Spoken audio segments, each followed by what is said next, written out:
Nah, kesulitannya begitu, saya katakan ini bagaimana dengan konversi yang ada di konversi antara pembelajaran dengan yang di tempat kerja. Berarti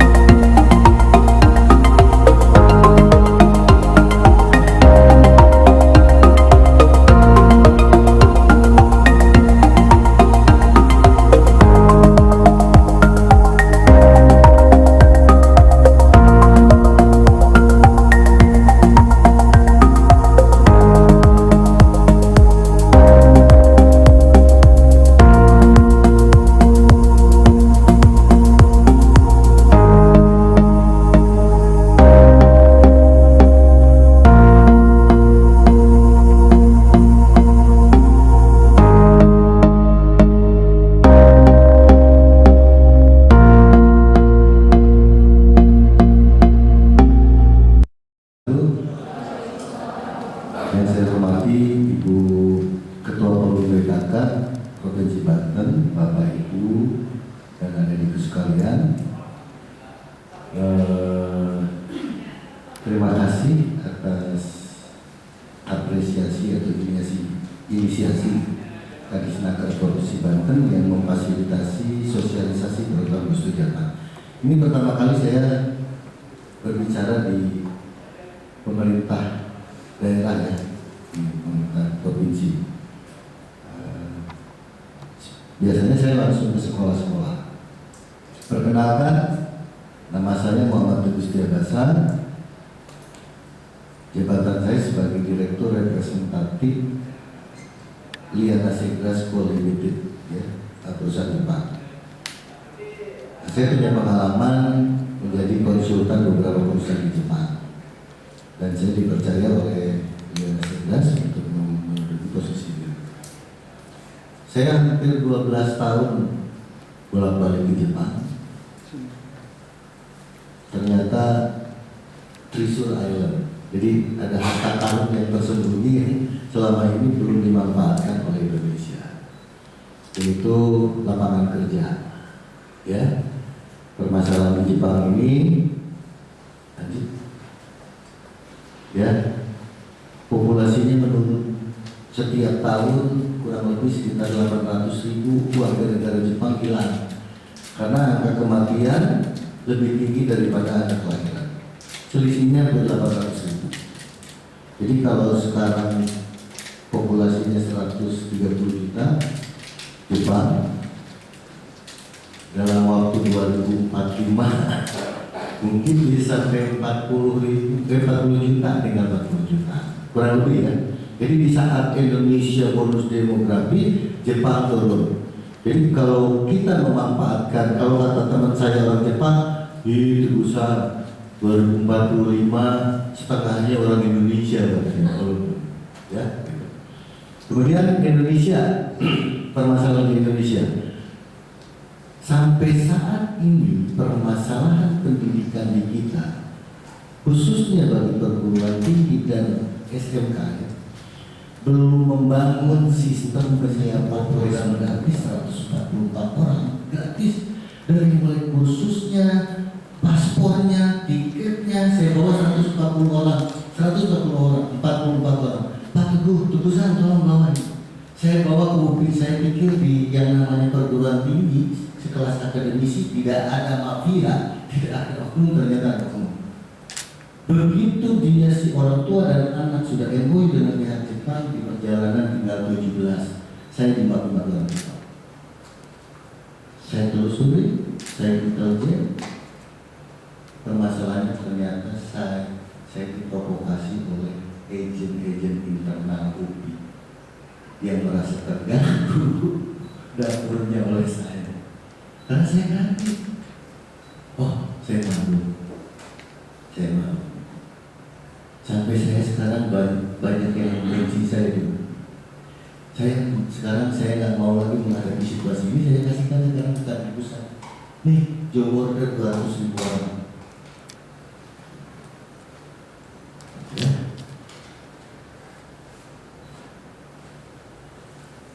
Sekarang misi saya, Kadin Pusat akan mengundang Menteri saya push Menteri Pendidikan untuk membuat surat untuk mengidentifikasi yang berminat ke Jepang. Seluruh Indonesia ada 9 juta mahasiswa. Saya juga nanti mendorong Radisnaker untuk mengidentifikasi SMA dan MA yang berminat ke Jepang. Database itu, kalau sudah database itu ada, tinggal diserahkan ke pemerintah Jepang. Jepang, kalian butuh tenaga kerja nih yang berminat ke Jepang. Mana sih biaya operasional?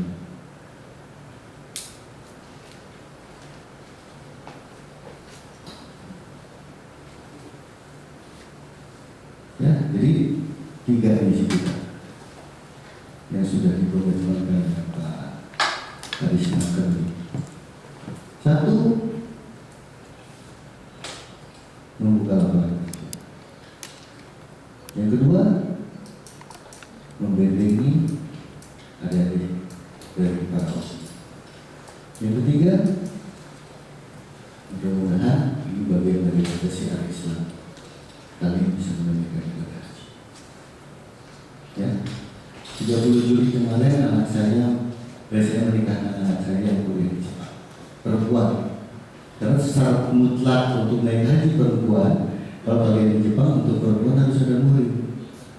Yang tadinya tahun depan ingin acara pernikahan tahun depan, saya maju di 30 Juli supaya tahun depan dia bisa mengikuti naik haji.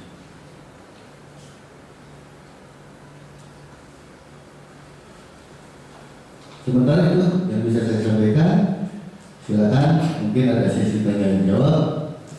Mohon maaf apabila ada kata-kata yang tidak berkenan. Assalamualaikum warahmatullahi wabarakatuh.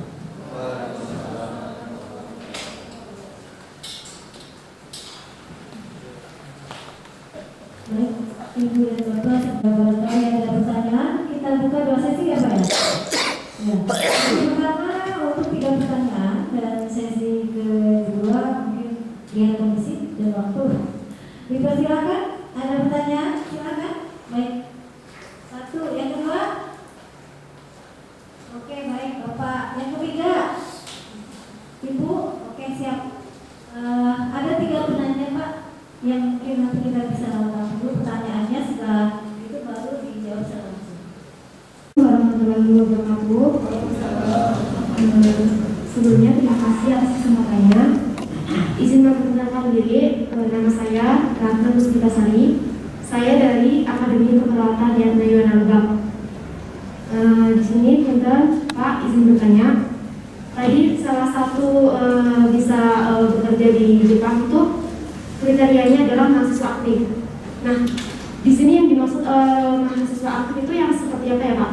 Oke, terima kasih. Terima kasih Pak. Informasinya sangat menarik menurut saya. Memang kalau sekarang kita berbicara tentang intensif itu sebenarnya aturannya kan sudah ada ya Pak di pemerintah. Kemudian yang kedua, kita bisa sebenarnya dengan konsep pendidikan yang sekarang yaitu MBK, ya, Merdeka Belajar dan Kampus Merdeka, ini sebenarnya menurut saya peluangnya sangat besar. Karena di MBKM itu ada 3 semester itu bisa dipakai untuk praktek langsung, misalnya bekerja, kemudian dia dikonversi. Nah masalahnya sekarang adalah di kesiapan perguruan tinggian. Karena saya melihat bahwa kemarin pun kami juga dapat tawaran Pak untuk internasional seperti itu. Waktu itu kami ikut penyuluhan di Indonesia, tidak salah waktu itu. Nah, terus kesulitannya begitu, saya katakan ini bagaimana dengan konversi yang ada di konversi antara pembelajaran dengan yang di tempat kerja. Berarti kan harus ada link dulu kan, ada link dulu antara prodi dengan dunia kerjanya, sehingga nanti aspek apa yang jadi penilaian sudah dikonversi menjadi nilai gitu di sini. Prestasi kerja dia dan seterusnya, skill dia dan seterusnya. Ini pemahaman saya begitu Pak. Karena kemarin itu melihat dari penjelasan yang disampaikan bahwa internship ini adalah dalam rangka untuk bagaimana mahasiswa itu punya pengalaman kerja, dari mana pengalaman kerja itu dikonversikan ke dalam penilaian, kan begitu ya. Nah itu yang pertama. Nah, ini yang kedua, mungkin kalau masalah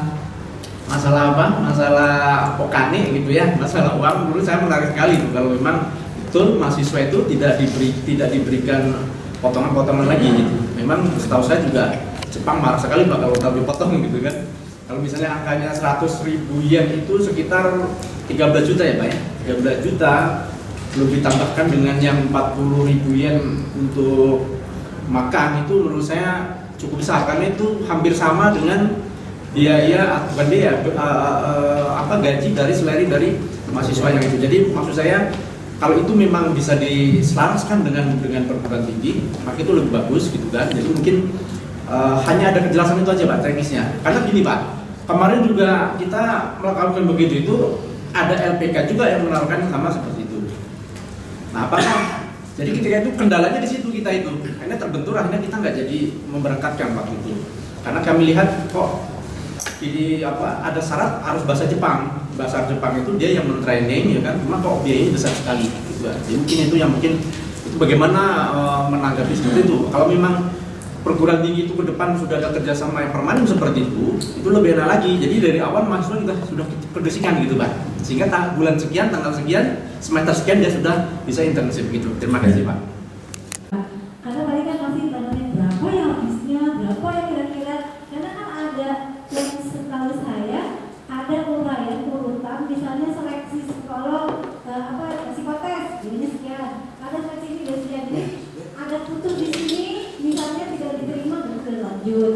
Nah itu kan hilang begitu saja. Nah kemudian karena itu mandiri ya, totalnya itu semua berapa dan kemudian termasuk apakah pembiayaan ini memang ada subsidi silang oleh pemerintah atau memang total mandiri. Itu satu ya Pak. Kemudian pertanyaan yang kedua, boleh lanjut teman-teman satu? Lanjut aja ya. Kontrak yang dilaksanakan ketika memang alumni itu bekerja, apakah memang kontraknya ada ketetapan 2 atau 3 atau memang bebas bisa menentukan bagaimana tergantung nanti di pihak sananya misalnya.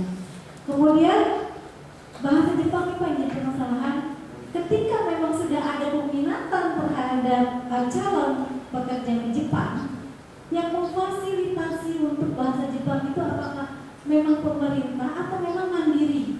Itu juga perlu ada tunjuk jelas karena memang pasti banyak pertanyaan di situ. Kemudian adakah persyaratan khusus Pak ketika kita misalnya berminat untuk di Jepang? Karena begini, mudah-mudahan ini salah satu persepsi, ada beberapa hal yang memang kaitannya seperti untuk laki-laki saja, tidak boleh bertato, tidak boleh bertinggi. Nah, atau mungkin perempuan yang lain saya tidak tahu persyaratannya apa saja. Dan itu apakah memang juga ini perlu penjelasan ya, persyaratan yang memang betul-betul detail karena ini kan belum tentu sama polanya dengan di Indonesia. Apakah menikah dan sebagainya. Mungkin Bapak bisa uraikan juga di situ. Kemudian untuk melanjutkan studi, ini menarik sekali Pak. Tadi yang Bapak sampaikan juga ketika memang lulusan SMK bekerja di Jepang, itu bisa diberikan kesempatan untuk bisa D3 atau D1 melalui lain. Termasuk juga yang D3 bisa lanjutkan ke S1 atau yang S1 bahkan bisa memiliki minat untuk melanjutkan ke S2. Apakah ini studi yang dilakukan selama ini perguruan tinggi yang di Jepang atau memang yang di Indonesia? Itu saja pertanyaan yang cukup lumayan banyak. Mudah-mudahan bisa tercover semua oleh Bapak karena ini adalah pertanyaan yang menjadi pertanyaan semua menurut saya seperti itu. Saya mungkin mewakili. Terima kasih Pak sebelumnya. Silakan Pak dijawab. Saya akan jawab masalah sekolah yang terakhir ya. Nanti yang mengeksekusi untuk kuliah online ini adalah sementara ini adalah perguruan tinggi yang lumayan punya nama. Kalau perawat kayak Unpad, kita rekomendasi Unpad. Yang ingin kalian lulus di Jepang bisa kuliah di Unpad. Ya. Tapi saya lagi mendorong ke Kemendikbud yang diprioritaskan adalah perguruan tinggi yang punya link dengan Jepang. Artinya perguruan tinggi yang ada pun bisa menjalankan program itu, ya, gitu. Karena saya juga tidak mau keberpihakan pada perguruan tinggi yang bagus, gitu ya.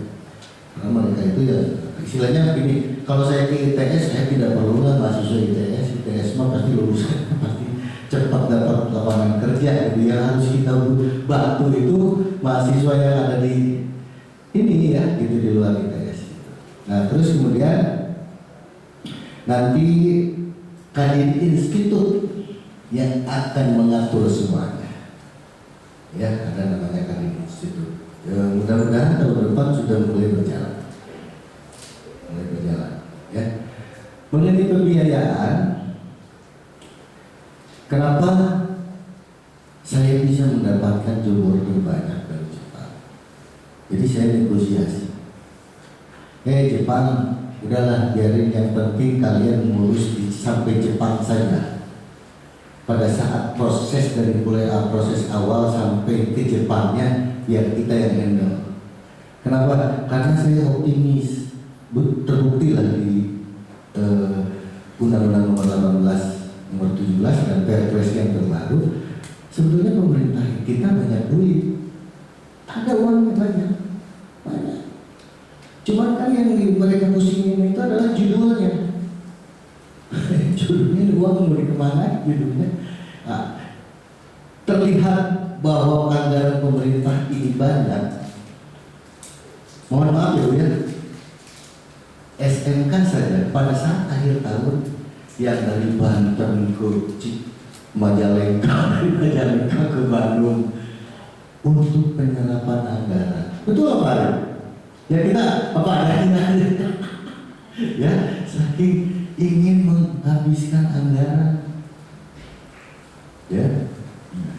Jadi ini asumsi kalau misalnya mandiri ya, Pak. Psikotes 300.000, mau dieksekusi oleh Disnaker silakan, mau dieksekusi oleh oleh pihak sekolah silakan. Ini saya hanya isi gambaran.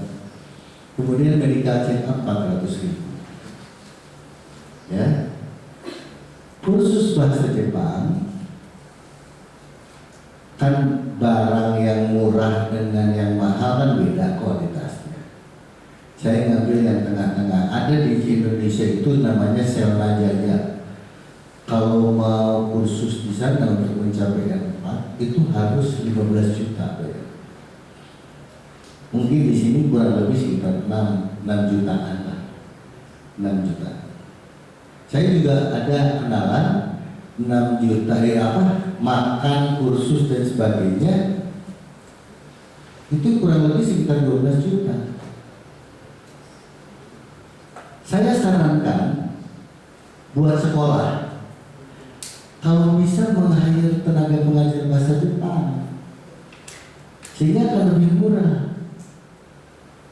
Ya, dari tingkat 1 aja udah diajarin bahasa Jepang, itu akan lebih murah. Ini akan mengurangi biaya. Nah, kemudian kursus bahasa Jepang tadi disambung dengan tes keahlian. Tes keahlian untuk perawat itu cuma 175.000 ya. 175.000 itu 2 versi. Kemudian bintal di kisaran 1 juta. Terserah, kurang lebih pihak Disnaker, pihak sekolah tinggal manggil instruktur dari tentara atau polisi ya. Gitu. Kemudian tiket pesawat. Saya tahu tiket pesawat kalian bebas, mau beli dari Traveloka, mau dari travel bebas ya. Itu aja. Kemudian kontrak kerja, setelah kontrak kerja kalian dapat kontrak kerja, kalian bisa pinjam ke BRI dan BRI. Ada namanya KUR. Itu di sana ya. Bisa dapat 25 juta. Jadi sebelum berangkat kalian bisa ngasih bekal orang tua. Ya. Karena begitu nyampe di Jepang, biasanya untuk perusahaan yang ada link dengan saya ya dikasih pinjaman 50.000 ya. Jadi kalian begitu nyampe di Jepang tidak perlu keluar Jawa.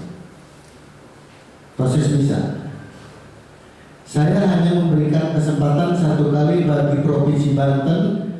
Insya Allah saya akan bulan depan akan ke Provinsi Jawa Tengah, sudah diundang oleh Pak Ganjar. Kesempatan ini tergantung Bapak Ibu, tergantung adik-adik.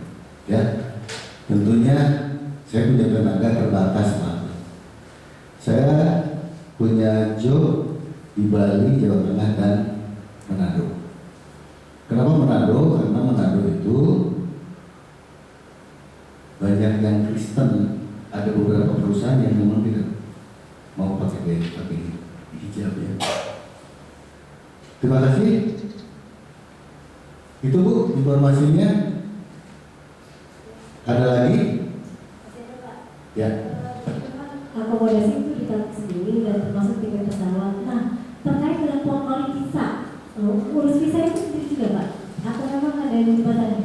Ya nanti kan Kadisnaker sini lah yang menunjuk siapa ke perusahaannya gitu ya. Terutama yang sudah punya izin P3MI gitu, bukan saya. Jadi tolong hilangkan image bahwa saya ini hanya memberikan informasi, hanya memberikan job order saja. Jangan terkesan saya ini PJTKI ya. PGRI pusat ya, ditunjuk sebagai konsultan program kesejahteraan PGRI pusat. Bu Prof. Lupa.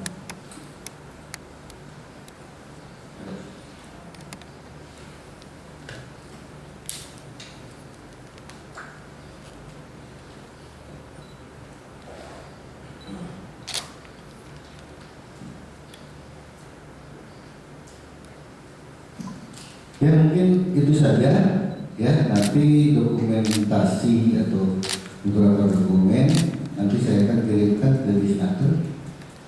Nah ini yang saya lakukan ya, Jabar Job Assessment Universitas Islam Syekh Yusuf, Ketua Umum Yayasannya Budaya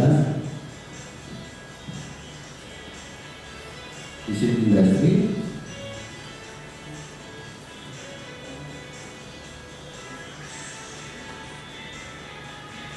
Ini juga ada Kepala Sekolah SMK Triple Cibino, SMK 3 Tasik yang bareng sama ini.